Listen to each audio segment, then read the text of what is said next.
Salut les juristes! Aujourd'hui, on va étudier la disparition.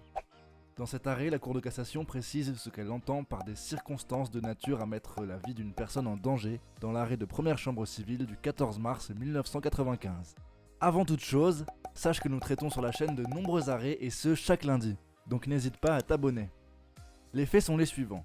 Lors d'une sortie en haute mer, un navire de la marine marchande a disparu et avec lui un officier mécanicien qui se trouvait à bord de son bateau. Son corps ne sera jamais retrouvé et les autorités le considéreront comme disparu en mer dans des circonstances de nature à mettre en danger sa vie le 27 février 1981.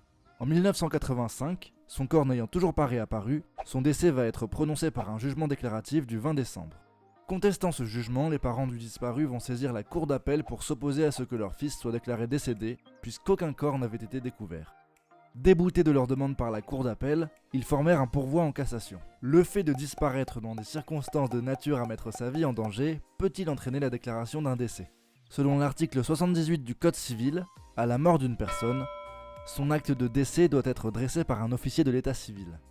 Mais dans le cas de disparition, il est impossible d'apporter la preuve de ce décès. L'article 88 prévoit cette hypothèse et affirme que lorsque le corps n'a pas été retrouvé, un acte de décès peut tout de même être établi si la disparition a eu lieu dans des circonstances de nature à mettre sa vie en danger. Mais alors qu'entend-on par circonstances de nature à mettre en danger la vie ?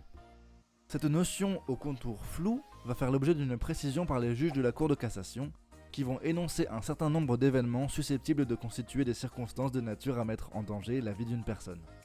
Ici, le disparu se trouvait à bord d'un navire, au large, par mer agitée, dont l'eau était à une température de 9 degrés.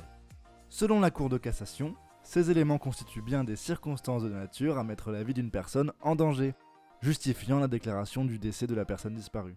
Voilà les juristes, j'espère avoir été clair. Si c'est le cas, n'hésitez surtout pas à mettre un pouce bleu et à vous abonner. Quant à moi, je vous dis à la prochaine, et d'ici là, filez droit.